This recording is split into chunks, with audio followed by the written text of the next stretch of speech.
Well, people felt too like if you open your church, that means you're killing your flock. Yeah. Oh yeah. They'd look at it like people would literally say that a life and death. They'd say, Yeah. you doing that right now. And then because you chose to have a church service, even when we brought people back where you could wear a mask, they still felt, why are this not social distance enough? Why is it not more? And I'm like, we're doing what they said. Yeah. But it's like, it was crazy, man.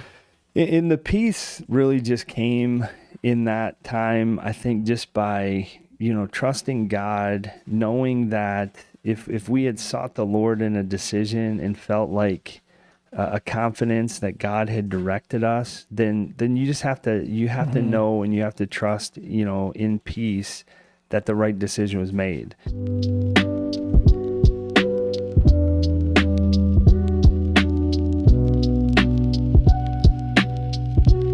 Well, what we're talking about today is remembering being a pastor during COVID. That was crazy, Nate. Do we have to do this? I know, I didn't even want to go. I mean, that was the question we were asking. Do we really want to do it? We were trying to decide, do we want to do this one? But, that was crazy, man. It was. The wild thing, it feels like that was 20 years ago at certain points. But then also it feels like it was a year ago. But I mean, it started, when was it? March 2020. So about 6 years ago is when it started. And then I don't even remember how long. It felt like it went on for decades. So I remember we had a training and we almost canceled the training. It was on a Friday, Saturday. We had a Wellsprings training. Oh yeah. And then on Saturday night, I was talking to our vice chair and I was like, we just got this thing on it's all over social media and it's on the news. Do we not have church tomorrow? Wow. And then we also had a funeral that day that we could not cancel. Remember? Do you remember that we had I think you did did you do the funeral? I seriously don't remember. So we canceled. We had just gotten done with Upward. I mean, literally, I think our Upward celebration was kind of the end of the world, party, we had that and then everybody couldn't go out of their houses, and do you remember? I was up for a pastor vote during that time too, and we had to delay the vote because we weren't even going to church. I mean, there's so much weird that Sunday was going to be the pastor vote. I think you're right. And we had to cancel the I'm trying to remember, was our first week of online, did we come here and just figure out a way to put something out on social, through Facebook Live? The first one was a message. Who was that? I did a message. Sarah, yeah. And I think we were all just kind of standing behind the camera, and people would go up on the stage. Yeah. We got to try to. We got to try to find that. That was. I remember Mark was doing it on, and then sending it in, and there was worship. Eventually, yeah. But I feel like our first Sunday of COVID, we were actually here. We showed up and we were just taking turns, doing our little element or segment, of the service up on the stage because we didn't know what else to do. Yeah. And then we kind of figured out some other ways of trying to put services together. It was crazy though. A month prior to this all happening, our family went on a vacation. And they were asking us a bunch of weird questions because remember there was hints of it. One of the cruise ships were they shut it down. They were all that. And Mike, I remember he was sick as a dog, and I go, "You don't say anything, boy. We paid a lot for this." I mean, he was fine. They had scanners when you walk in. They would have known if he was sick. But anyway, those were such weird. It was. Do you remember? We used to go shopping. And you'd bring home the groceries, and we would literally wipe stuff down with Clorox wipes before you'd bring it in the mail. house. You go get your mail, and you'd have to keep it out. So they tell you to keep your mail out for a while. Yeah, I remember get too much information, but I remember Lindsay goes, "Dude, take your clothes off before you come in." Do you know what I mean? Yeah. Did you guys do that? Yeah, I think we did. I think it was day 2. We're forget it. We're just going to be praying about this, that for God's protection. But it was. That was so we just forget all of it, man. Yeah. I mean, what's weird is every generation, I think, has something that they live through. I mean, the Great Depression or, different things that have happened in history. I mean, this was ours. Yeah. And we lived through it and our kids lived through it. I mean, the stories that we always continue to bring up, things that we used to do during COVID. We used to go up to Stoney, the Metro Park, and I think we'd walk the loop almost we did that quite consistently, a couple times a week. just because there's nothing else to do. Yeah. I mean, there's no places you can go to besides parks. Yeah. Social media was like how you would communicate with people, phones, like you weren't seeing people. I remember standing away from people that some people are like, this is dumb. Social distancing. Other people are like, oh my goodness, mask. Wow. So much frustrations over someone having a mask or someone didn't, even in church. And I hated doing this. I'm just being honest. Even if someone takes this wrong, I'm sorry, but this is the mask side. This is the unmasked side, just trying to be like, cool with people, you know what I mean? But myself personally during that time thinking, why in the world are we having any, but trying to obey what we don't know what's real. Yeah. We don't know what's not. Yeah. Man, that was people wild. getting the vaccination shot, those not. I mean, I didn't get one, and I think people literally was like mad that I didn't. I remember having some conversations, and I'm like, you have every right to get it. I didn't. Like, it's my decision, but those were challenging conversations. Dude, every once in a while, I'll still see like, I'm trying to remember the last place I did, but like a sticker on the ground, like from back in the days of like social distancing, where like you were supposed to be 6 feet away from somebody else. Yeah. Like even when you started to be able to go back to the store, like even the times, I mean, of course, like stores were open, you had to get food and stuff, but like you'd have to stay on a dot. And then when that person moved, then you got to move. I remember that, like a doctor's office or something like that. Oh my gosh. Wild. Or you go to a restaurant and there can only be a certain number of people at certain tables when they'd open it up to go eat.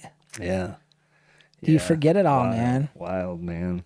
I mean, wild. Well, so that's what we're talking about. Just kind of reliving that a little bit. Yeah. What it was like in ministry, of course. I mean, there was hard decisions that had to be made, and of course, like, I think I do remember one thing, like we always did want to err on the side of like caution because, I mean, like what kind of a shepherd would, invite the sheep into a place where they're going to fall into a pit or they're going to like knowingly, get sick or something like that. So we had to make hard decisions, but I mean, we made it through, and honestly, we truly are like a different church today than we were before COVID. I mean, I say that all the time to people. The face of this church has changed. I mean, I've been here for 15 years. It's changed a lot, but not even nearly as much as since COVID. Yeah. Like when we came back, and the church has continued to like go now, be strong and grow, and I think we decided during that time that we just got to preach the truth, man. I think like we stepped into a different worship. Yeah. I think we stepped in that it's not really about the program. It's really about the Holy Spirit. Right. Yeah. It's about the Word of God and making sure that people know the truth and moving forward in it. And, so I think for me personally too, and I don't know if you saw this, Nate, but I think before COVID, I was like trying to think on how we can grow the church. And when I got through COVID, I said, I just want people to know Jesus. Yeah. And I want them to work in their life. So I think there was a shift that kind of happened, Yeah. So, it was weird during that time too, because you had the governor would send out an email on like a Friday and you get it. And this is the new decisions for that week, Yeah. And stuff, And then you'd have your denomination that would give you a very broad way, because every church is different. If you're in our district, you have Illinois and you have Iowa and you have, I think, Michigan, and is there another one? Minnesota. Minnesota, I don't know. Yeah. So you have all of the Wisconsin, and you have all those, and they all have different regulations. So the denomination couldn't give us really a true leading on what to do, which we would have loved to have our denomination people say, this is what we're all going to do. But there was none of that. So it was weird, man. It was hard. Yeah. Well, let's get into some of these questions. We'll just kind of go back and forth a little bit. Okay. We'll both kind of add into this. But what was the most difficult decision, Nate? I mean, especially as a lead pastor, that you had to make when balancing, like you were just talking about, those government mandates, denominational directives, coming down from like headquarters, which is located in Indianapolis or outside of Indianapolis, different state, different mandates. And then your own just conscience before God, like as a pastor, as a shepherd, as a leader of this specific local church. What would you say were either like one of the most difficult decisions you had to make or some of the most difficult decisions that you had to make, if you remember? I think the hardest one was the first Sunday, just like basically saying like, am I going to trust God or am I going to trust what the government's saying that I have to do, and kind of to fight through that. Because I know some smaller churches, they stayed open through the whole entire thing. You know what I mean? Yeah. So for me, I was fighting with the fact, am I just giving into a system to cancel right now? And is this a moment where I'm supposed to go to jail? Does that make sense at all? Yeah. And wondering like, what to do in that. But then when you have your president of the United States saying, we're asking all churches, you don't know what to do. And I know there was a fight in me on that of saying, not only from people maybe being disappointed and maybe me canceling service, but more of my internal stuff going on. I said, God, what do you want me to do? And during that time, I didn't know what to do. Cause I was like, you even thought too, is this the end of the world? Like, is this, So I would say that's probably, and then the denomination wasn't really giving us any feedback. It's really, you guys need to do what you feel you need to do because there's so many different regulations. Yeah. But it was scary. No, you can't go to church. And then trying to maneuver, like, what do we do? And everybody's looking at you on what you're going to do. And nobody at that time knows what they're supposed to do. Yeah. So I think in hindsight, I mean, like, I don't know if you would agree or disagree. Like, I feel like we handled it, like just our church. I'm not talking about every other church. I mean, every other church handled it the way they needed to, but I think we handled it the right way. I mean, we truly did. When we were closed, and I think it was the right decision. And then when we came back and we were open, I think we were one of the first churches, like at least in like this specific area of the community or maybe even the county. But I think we were one of the first churches that kind of opened back up. Maybe like those smaller, kind of off the beaten path churches that were able to stay open. Maybe it's just a couple families or something that are a part of it. But I definitely think we made the right decision. Yeah. I mean, especially when we had, certain people in the church through the process that, we're getting sick and we had a few that died of COVID, obviously. Yeah. I mean, not a lot, but we did. Yeah, just a couple. And then I think too, key was just like your ability to lead the board, to be unified in the decisions, to make the decisions, and then just know like, this is what we're going to do. This is the direction we're going to go in. So, with that, I don't know if I'm taking one of the other questions, but one of the probably biggest thing that I learned for the first time in my life was the 50% of the people are not going to agree with anything decisions you make. So instead of, for a guy who really wants to have unity among the church, that was a time where you couldn't. You're gonna offend. Some people aren't gonna like. You're gonna offend 50%. And you have to just make a decision that's the best at that moment.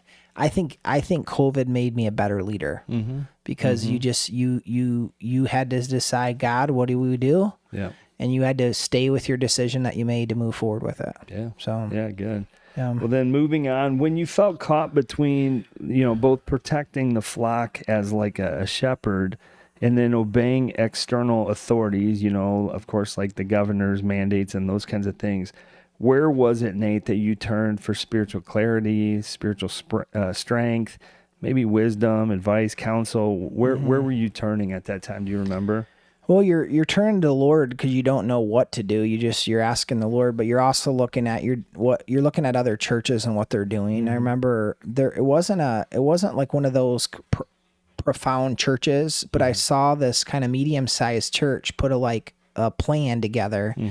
And I remember I took a picture of it and I came back and I go, I can relate with this kind of template and make it fit for our church that I think would give some clarity to us. And then I had one of our kind of more tech people or graphic persons put some stuff together. Sure. So I think you just, you're learning from, because you got to learn from somebody. You're taking a little bit from everywhere and you're trying to figure out what we're going to do. And then, one of the crazy things I told you that we went on that vacation, when I was on that vacation, I remember I called Sarah Snyder and I said she was working our kind of tech and all that responsibility. And I said, get us this online thing right now. I don't know why, but I'm here and it's crazy.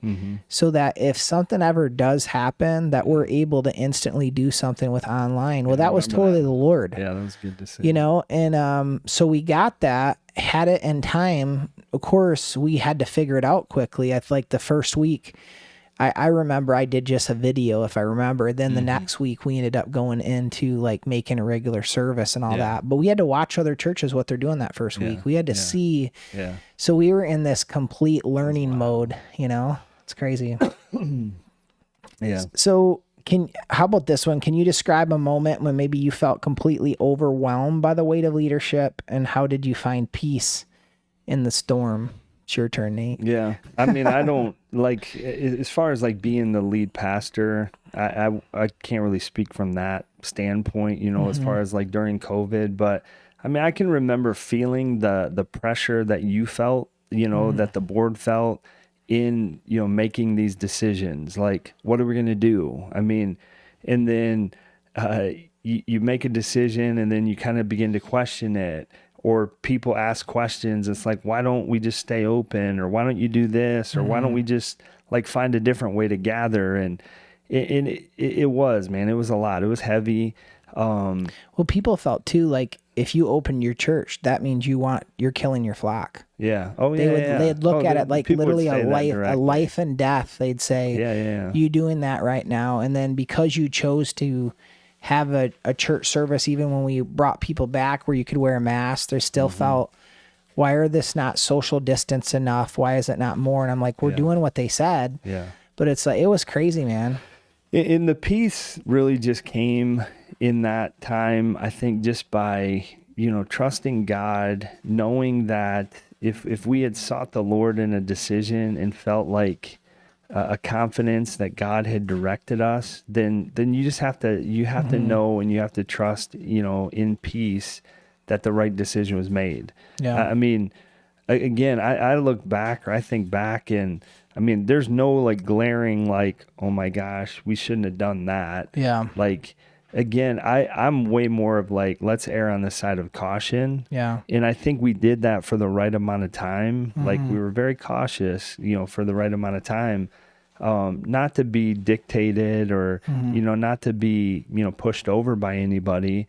But it was the right thing. And I think the church, like at the end of the day, I think the church, the people appreciated that we were thinking about them. Yeah. Like, we weren't thinking about, we're just going to like, you know, buck the system and we're just going to like go against the government, you know, and we're going to put people's lives in danger.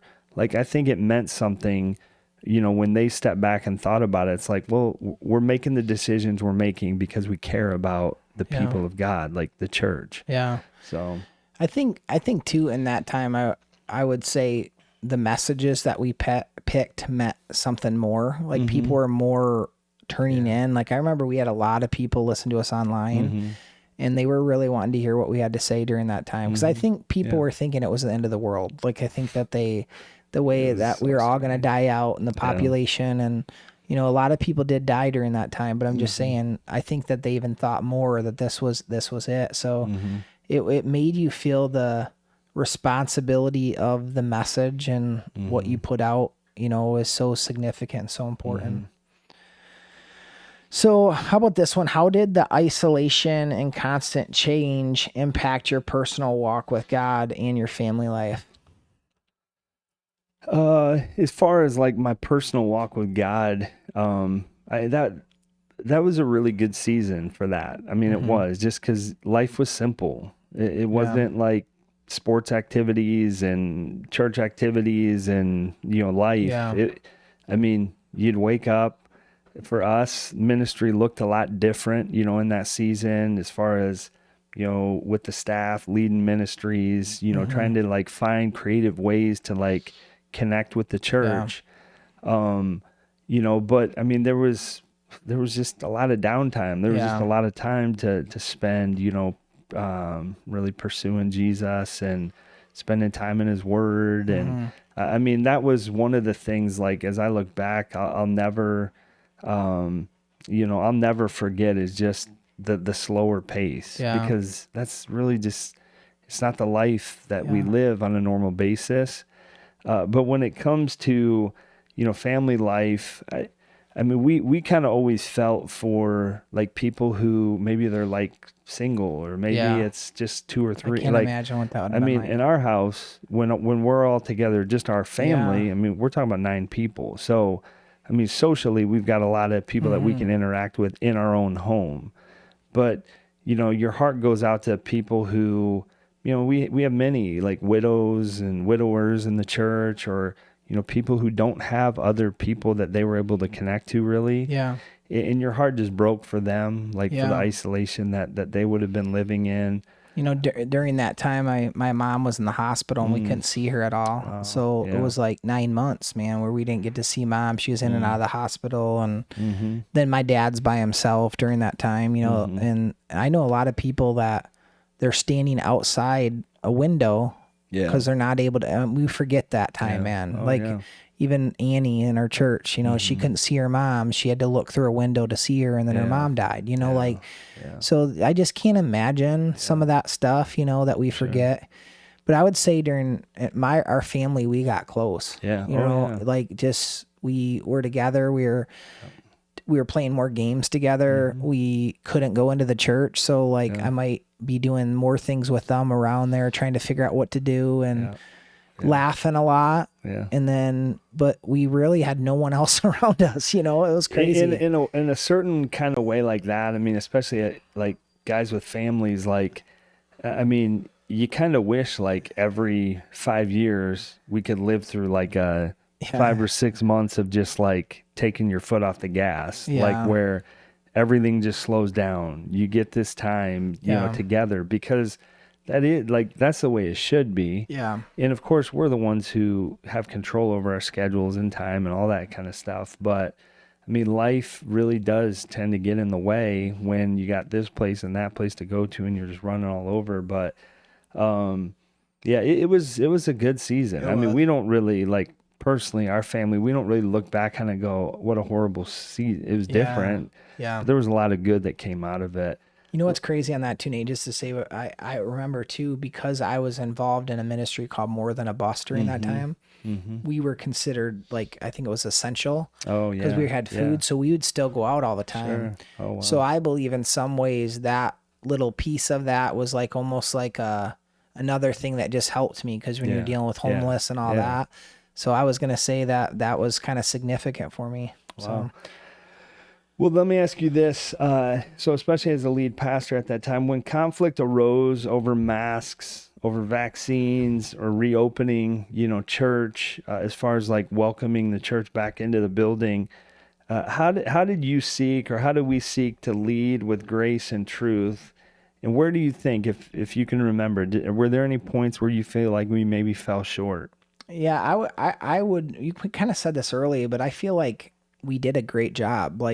I don't think we did it. We had a plan. And like I said, I learned it from other churches and then took 4 or 5 and made our own that felt like it fit us. I think we had a prayer time on Monday on social media where we get on there, a Facebook Live, we'd get the service done ahead of time. We did a lot of, I think during that time we even took we love you signs to people's houses and put them up there, and so, and we would check on our shut-ins and the people. I think we did a really, really, really good job. But in the same sense, I think we managed those who had vaccines and those who didn't want. Well, I think we did good with the mask. We had an option where people could sit and wear their mask, and those who wouldn't, and put a proper social distancing, which is so crazy. But I do think sometimes, I think I allowed people during that time, because they were so frustrated, to just blast me or blast other people. When I think if I did something wrong, that's just who I am more now. I'm like, hey, I know you feel the way that you do, but you'll not talk to me that way. I wish sometimes I wish I would have stepped in, and that's not who I am, but step into a little bit that's not okay how you just talk to that person. I know you're stressed out. I know that this seems too overwhelming for you. Right. But that person is made in the image of God. And just because they think different than you doesn't mean that they should be treated the way that you just treat them. So I think there's some of that I wish I would have But in that time, you don't know what to do. You're like, okay, that's their paradigm that they're dealing with. So, but that's probably, if there's anyone where I fell short, I think there would have been some times where I would have been more of a direct leader, and people might think that, well, that's not who he is or who he's usually like. But I think sometimes there's a right moment to say that you need to stop, you know? So, yeah. All right. And in what unexpected way did God use that season of disruption to reveal a deeper truth about his character or our mission for you? What was that for you?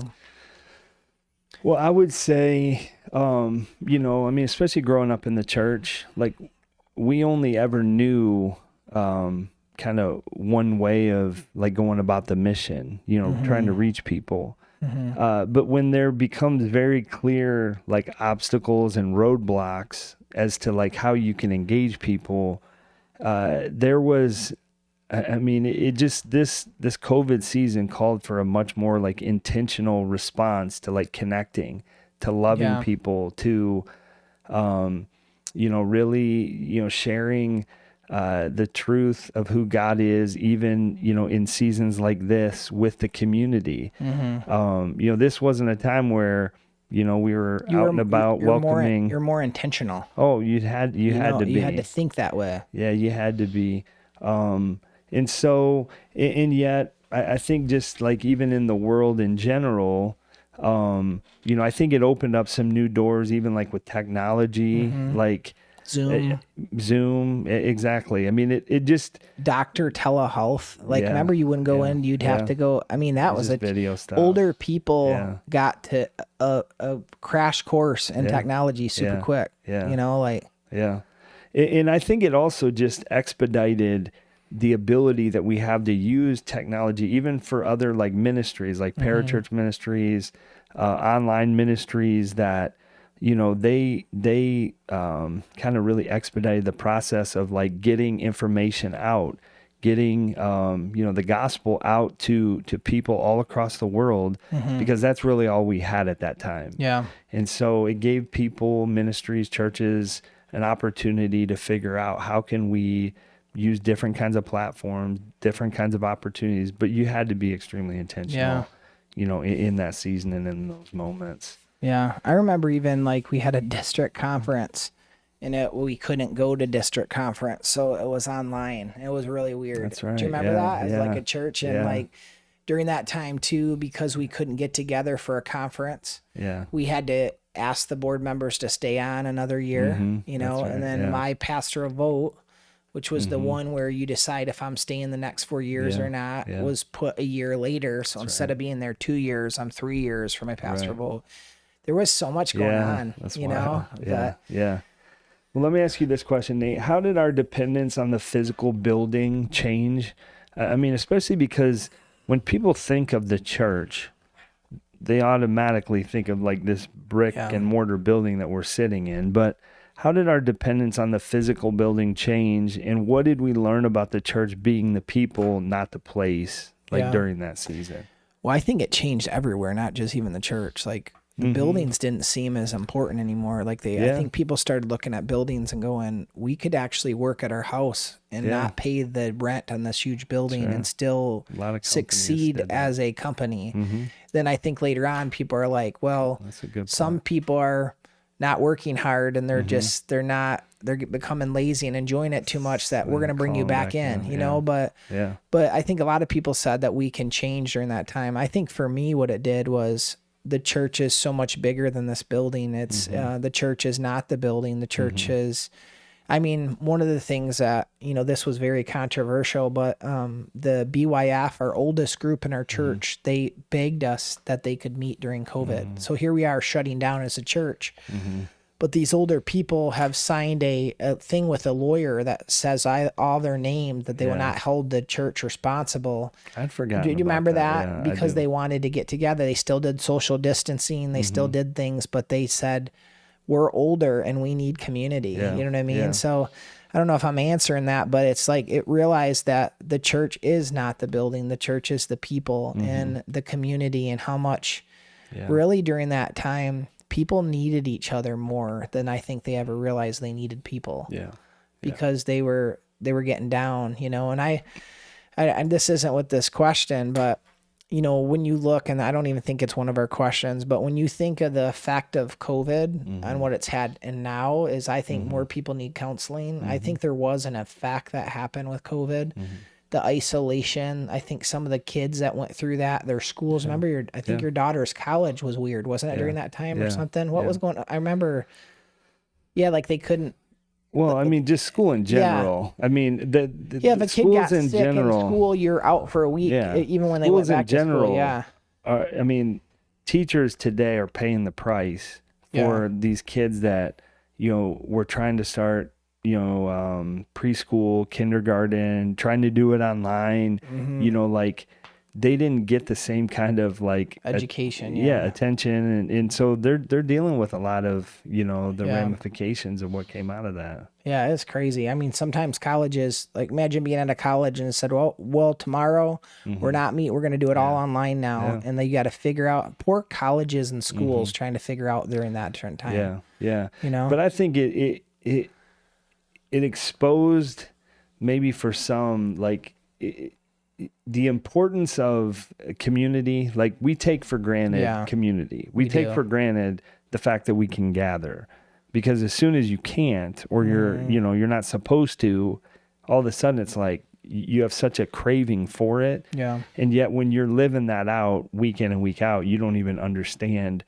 you know, how much you really take for granted the opportunities that we have to gather socially. Yeah, it's true. Very true.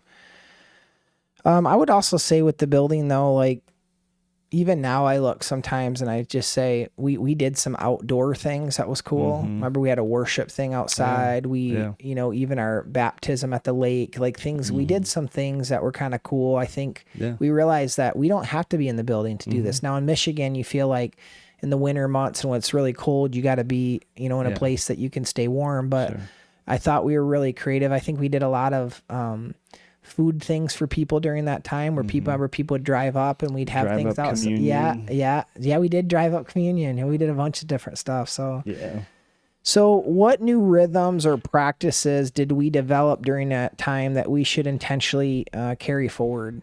You know, I think for us, it's really just been like our online presence, our, you know, desire or attempts to use social media.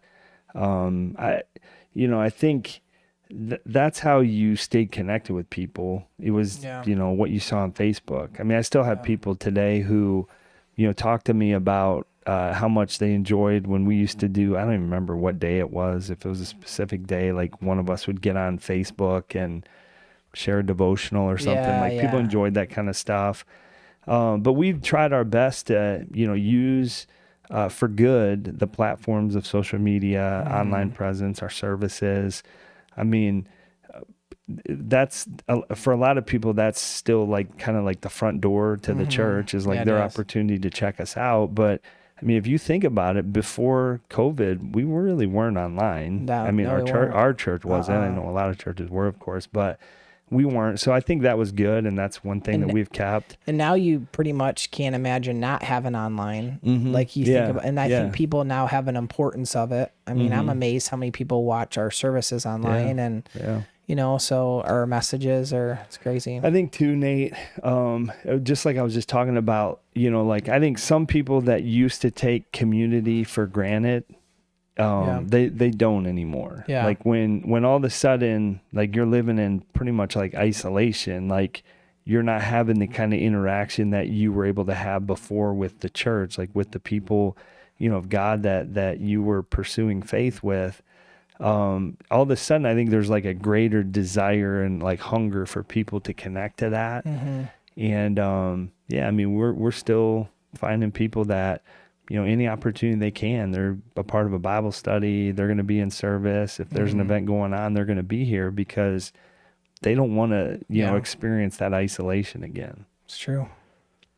Yeah. Well, let me ask you this. When you were leading an empty room or a camera, Nate, how did your understanding of worship and ministry shift? You love those kinds of moments. I hated that more than anything. That was the hard, dude. That was so hard. it got a little bit better when we would do it in the church, where we would there'd be some of us kind of in the audience and we'd do it. But the times, but that's how we started, isn't it? No, we started where we had to tape our own services, our own messages, and then send it to Sarah, and then she'd make I thought that's kind of how we finished. No. And that's we ended up doing that to start off, and then we ended up going to the actual thing that I bought where we did online, and I felt, though, to be honest, that the way we put those services together with Sarah was way more professional than even us doing it on a Sunday morning, because it was really hard to preach with no one there. Yeah.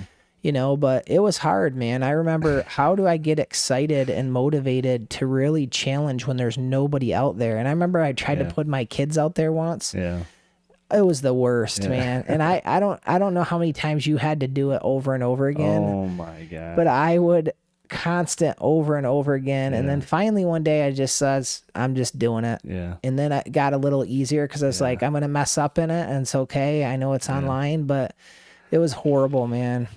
Dude, I can remember, for some reason, I think a couple of my messages I preached when we would preach to like an empty room. Yeah. I preached in your office. I just found a file on my computer of like all these old videos of me, like, out in front of the church, recording myself doing offering, or at Mace Decker doing the announcements or something. But then in your office, dude, I found an old file. There was like, I had the same outfit on, so I'm like, okay, that must be all from the same week. And it was like one minute, message. I got a minute in, and then I messed something up, and I shut it off. And then I get like 3 minutes in and mess something up. And I mean, you don't get that opportunity on a Sunday morning when you're live in front of people, so you just go for it. It was tough. It really seriously was. The thing that I always remember too is that we're not alone on that, though. Every church was, you know, and I don't even know like what it was in corporations, like leading staff meetings or trying to keep the office going when you're not a church. I can't imagine what that was like either. It's crazy. And there's something about obviously like corporate worship, like gathering together with the church. It doesn't matter if the church is 5 people, 10 people, 20, 100, 400, whatever. I mean, that's kind of and I can have just as meaningful of a worship time driving down the road, down to Hall Road or something, as I do on a Sunday morning. But when you're together with the church, there's something that's so much more significant, like, being with like-minded people. So I don't know. There was a lot going on then, dude. Yeah. Well, let me ask you this. What's one lesson, Nate, about resilience and faith that you learned during the months of COVID that you wouldn't trade despite the pain that you went through? Yeah, I said it a little bit earlier, but it's not a program. It's the Holy Spirit. You know, it's about teaching your people the truth of God's word so that they have something to stand on it. It's not about pleasing people. It's about pleasing God. Yeah. Those were some of the biggest lessons that I learned during that time. Another one was our finances were good during that time, which made me realize that I needed to have more faith that God would always provide. So that was another thing that I learned. I also learned that the importance of family and having time with them, which I think in ministry sometimes you get so busy that you forget how significant it is that you have ministry to your family, and that brought our family close. And like, kind of like you, it was like a beautiful thing for us. I also learned the importance of intentionality on making sure that we check on people to see if they're okay. And I think I already had that in me a little bit, but I think even more was highlighted in that time. There's just so much good that came out of that. As much as there was bad and challenges, I think you look back at that and it almost, like you said, it like time stopped and it was so weird. Yeah. But yet there was so much that you came out of that too as a good. And then when we did able to get back together, it was a rebuild again. Like we lost a lot of people from our church, ended up going to another church because that happened everywhere. I remember one time there was a big pastor at 12 Stones who said, I'm having a hard time because we used to have 16,000 in our sanctuary. Now we only have 8,000. So he was like, and even though that is like, we're not even close to anything, even a little bit like that church, but we all related. Yeah, you felt it. We all felt at the same time what everybody was going through. But yeah, it was good. It was a good time, challenging time and a good time. So yeah. Right. Well, let's just deal with this last question, and then you can kind of close us out. How can we now use our shared story of navigating that crisis or that, season of COVID to better prepare, but also then encourage other leaders for future challenges? That's a hard one because I was hoping I was going to ask you that question, Nate, but that's why I grabbed that. I think it did prepare us for something that ever happens again. Like before you had nothing to compare. Yeah. Now you had something to compare. Like a baseline. Yeah, you have, I think you would naturally quickly fall into some of the things that you did during COVID to handle it. I also feel like because of that, you've developed strength and muscle that you didn't have before, that you can step into crisis quicker. Yeah. We don't know what the next thing is. You know what I mean? We really don't know. But what we do know is that, the Lord was faithful with us through that time, that he's going to be faithful to give us the wisdom as we move into the next.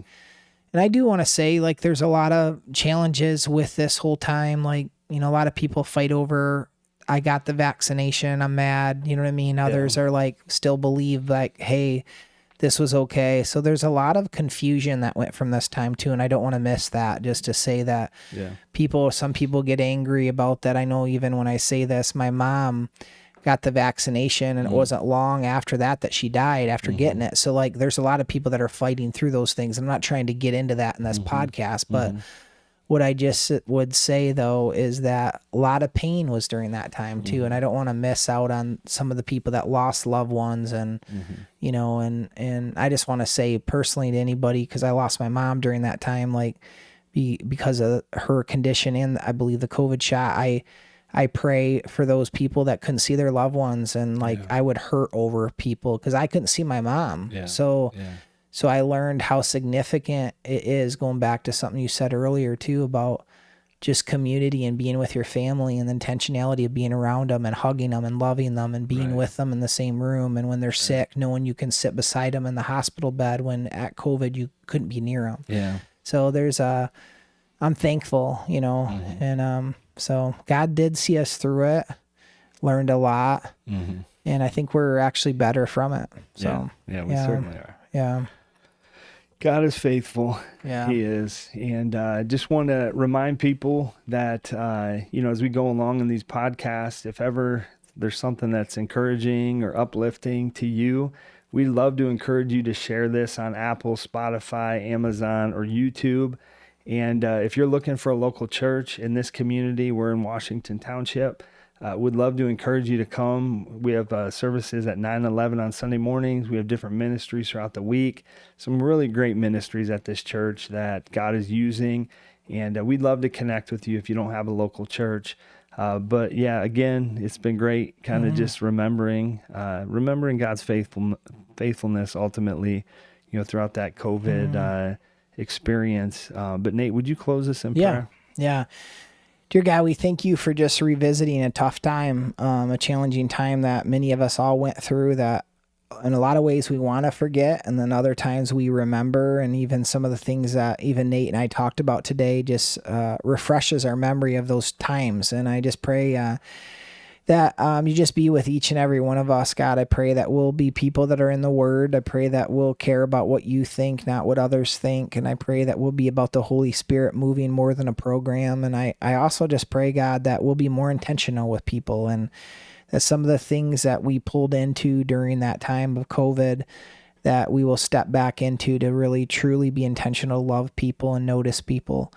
And I just pray that you'll bless, use this podcast, God, help it speak to somebody. I pray for even the people that lost, like my mom. I lost my mom during that time, people like Annie and different people that have lost loved ones. And that was such a hard season. I pray that you'll continue to be with them. I pray for all the kids and school systems and all the stuff that so many of them had to maneuver through during that time. And just even the amount of kids that probably that were, I would call COVID kids. It's what they knew, that you just be with them, God. If there's counseling or coaching, or just that if any kid is struggling, God, that you just please give them exactly what they need during this time. And I pray that they'll be able to push through those challenging things that they went through. And we just love you and we praise you, and just pray that you just continue to bless this church and use this podcast in Jesus' name.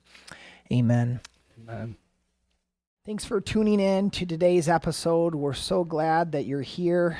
If this message spoke to you, don't keep it to yourself, but share it with a friend and help grow our podcast community. We'd love to see you this Sunday at Stoney Church, services at 9 or 11 a.m. We're dropping the next episode next Wednesday at 12 noon. Hit subscribe so you don't miss it. Join us then, and until next time, stay inspired. And see you soon.